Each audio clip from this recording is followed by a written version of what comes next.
272-73 জন, তাদের সবারই ওই একই দশাই হয়েছে। Plus stroke patient, paralysis patient, একটা পা নেই, ঠিক আছে না? এত প্রবলেমের মধ্যে বারবার তো আমি ওকে নিয়ে দৌড়াদৌড়ি করতে পারবো না। আমাদের এই নাগরিকত্বটা কি হারিয়ে ফেলছি আমরা? তার সম্পূর্ণ দায় মমতা বন্দ্যোপাধ্যায়। এই অন্যায় তো ইলেকশন কমিশনের অন্যায়। নাম আছে না নেই, গোটা বাংলা জুড়ে এখন ঘুরে বেড়াচ্ছে এই একটা প্রশ্নই। নিবিড় সংশোধনের পর 28 ফেব্রুয়ারি প্রথম দফার চূড়ান্ত ভোটার তালিকা প্রকাশ করেছে নির্বাচন কমিশন। তারপরেই কলকাতা পুরসভার 32 নম্বর ওয়ার্ডের 272 জন বাসিন্দা খেয়াল করেছেন যে তাঁদের নাম বেমালুম গায়েব। তারা আছে তাঁদের নথিপত্র, তবু কমিশনের চোখে তাঁরা ডিলিটেড। আমরা চলে এলাম কলকাতা পুরসভার 32 নম্বর ওয়ার্ডে। সেখানকার 223 নম্বর পার্টে একসঙ্গে 272 জনের নাম বাদ হয়ে গিয়েছে। কিন্তু কেন এমনটা হয়েছে তারই খোঁজ নিলাম আমরা। খসড়া তালিকাতে নাম ছিল, 2002-তেও নাম ছিল, কিন্তু কি কারণে, আশ্চর্য কারণে আমার এই ফাইনাল লিস্টে আমার নাম বাদ হয়ে গেছে। আমাদের হিয়ারিং ডাকা হয়েছিল, এখানে বিএলওর সঙ্গে আমি ছবি তুলে ফর্ম একটা ফিল আপ করে জমা দিয়েছিলাম। তারপরে যে কজন জমা দিয়েছিল 272-73 জন, তাদের সবারই ওই একই দশাই হয়েছে। আমার মেয়ের মাধ্যমিকের সার্টিফিকেট, বার্থ সার্টিফিকেট, তারপর প্যান কার্ড, আধার কার্ড সব দিয়েছি, ভোটার কার্ডও দিয়েছি জেরক্স।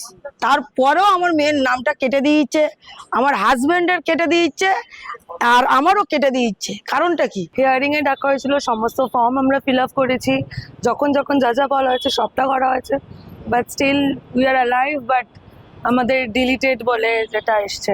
একযোগে প্রায় 272 জনের নাম ডিলিট হওয়ায় তাজ্জব গোটা এলাকা। অনেকেই বয়স্ক, শারীরিকভাবে অসুস্থ। এরপর তারা কি করবেন ভেবে উঠতে পারছেন না। অসুস্থ স্ত্রীকে নিয়ে সেরকমই বিপদে পড়েছেন এই ওয়ার্ডেরই বাসিন্দা বিনোদ। আমার ওয়াইফ, ওর নামটা প্রথমবার জমা দিয়েছিলাম, সেবারও ক্যান্সেল গেছে, দ্বিতীয়বার করে দিলাম, সেবারও তারপরেও ক্যান্সেল লিস্টের মধ্যে এসছে। ও তো দীর্ঘদিন ধরে এখানে ভোট দিয়ে আসছে। Plus stroke patient, paralysis patient, একটা পা নেই, ঠিক আছে না? এত প্রবলেমের মধ্যে বারবার তো আমি ওকে নিয়ে দৌড়াদৌড়ি করতে পারবো না।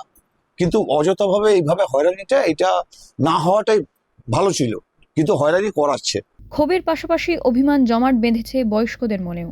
এতদিন এদেশে থাকার পরেও কি কমিশনের খোঁচায় তারা নাগরিকত্ব হারিয়ে ফেলছেন? প্রশ্ন তুলেছেন অনেকেই। আমরা এতদিন ভোট দিয়ে এসেছে, আমাদের এই নাগরিকত্বটা কি হারিয়ে ফেলছি আমরা, নাকি আমরা কিভাবে আমরা তাহলে দিশাহীন হয়ে পড়ছি?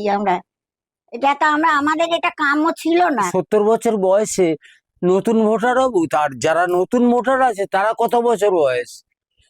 আমার এইটাই প্রশ্ন। ভোটে যেন ভোট দিতে পারি, নাগরিক হিসেবে পশ্চিমবাংলার ছিলাম, আছি, থাকবো, সেইভাবে যেন সুরক্ষাভাবে করে দেয়। কিন্তু কি কারণে এতগুলো নাম গায়েব হয়ে গেল তালিকা থেকে? সংশ্লিষ্ট AEROকেই কাঠগড়ায় তুলেছেন এলাকার বিএলও। সমস্যাটা হয়েছে আমাদের সমস্ত হিয়ারিং কাগজপত্র টোটাল ইয়েটা ফাইনাল ভেরিফিকেশনের জন্য তো AERO এন্ডে আমি আপলোড করে আমার অ্যাপ থেকে পাঠিয়ে দিচ্ছি। অমিত ঘোষ তিনি তার সংশ্লিষ্ট দায়িত্ব পালন করেন। পাশে আলোচিত হচ্ছে উনি প্রচন্ড লেজি এবং ফাঁকিবাজ। উনি সময় মতো তার অফিসে আসেন না, উনি প্রয়োজনীয় দায়িত্ব পালন না করে ওর টোটাল ফাইলটাকে ট্র্যাক করে উনি অফিসকে বলেছিলেন আমার রিলিজ চাই। এবার রিলিজ চাইতে গিয়ে উনি এই ফাঁকিবাজি পদ্ধতি অবলম্বন করে এতগুলো ভোটারের অনিশ্চিত ভবিষ্যতের দিকে ঠেলে দিয়েছে। এলাকার দীর্ঘদিনের বাসিন্দাদের রাতারাতি না ভোটার হওয়া দেখে ক্ষোভ উগরে দিয়েছেন স্থানীয় কাউন্সিলরও। এটা কি ধরনের ভুল বলা যায়? আর এই ভুলটা কি তাদের চোখে পড়লো না? তা কি করে লিস্ট বেরিয়ে গেল এবং তারপরে কি সিদ্ধান্ত নেই? ঠিক আছে, ভুল হয়েছে, ভুলটাকে তো রেকটিফাই করা উচিত। এবার এই 272টা লোককে আবার ফর্ম ফিল আপ করতে হবে, চরম অন্যায়। অলরেডি আমরা দায়িত্ব নিয়ে করাচ্ছি, 100-র উপরে করেছি, কিন্তু মানুষগুলো আমাদের উপরে, তাদের উপর না আমাদের বলছে কেন করবো? এই অন্যায় তো ইলেকশন কমিশনের অন্যায়।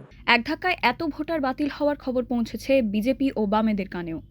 বিজেপি কাঠগড়ায় তুলেছে রাজ্যের শাসক দলকে। আজকে এসআর নিয়ে যা পরিস্থিতি তৈরি হয়েছে তার সম্পূর্ণ দায় মমতা বন্দ্যোপাধ্যায়ের, দায়িত্ব সুপ্রিম কোর্টের। পশ্চিমবঙ্গের যে কোনো বুথেই বিচারাধীন ভোটার নামে যে এক অদ্ভুতরে ব্যাপারটা আমরা পেলাম, সেটার জন্য তৃণমূল কংগ্রেসের সুপ্রিম কোর্টে যাওয়া নিয়ে একটু ঘাটাঘাটির জন্য এই পরিস্থিতি তৈরি হল। যদি নিজের AEROদের উপরে তৃণমূল কংগ্রেস আস্থা রাখতে পারত, তাহলে অন্ততপক্ষে আজকে বিচারকদের হাতে পশ্চিমবঙ্গের বাঙালি ভোটারদের ভাগ্য যেত না।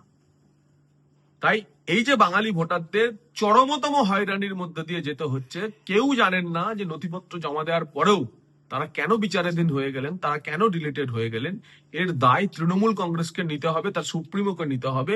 যদিও বামেদের প্রশ্ন আলাদা। 272 জন ডিলিট এবং তারপরে আন্ডার অ্যাডজুডিকেশন। এটা সবাই জানেন ওই এলাকাটাতে বামপন্থী মানুষের সংখ্যা বেশি। জেনে বুঝে করা হলো কি? জেনে বুঝে সাধারণ মানুষকে বিপজ্জনক করা হচ্ছে, বিপর্যস্ত করা হচ্ছে, গরিব মানুষকে বিপর্যস্ত করা হচ্ছে, মুসলমান হোক মতুয়া হোক তাদের বিপর্যস্ত করা হচ্ছে।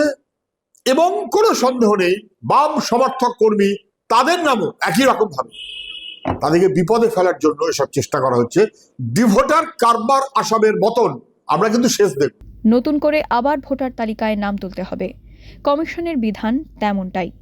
কিন্তু এত বছর ভোট দেওয়ার পর আবার নতুন ভোটার হবেন কেনই বা কমিশন তাদের নাম ডিলিট করে দিল? প্রশ্ন গোটা ওয়ার্ড জুড়ে।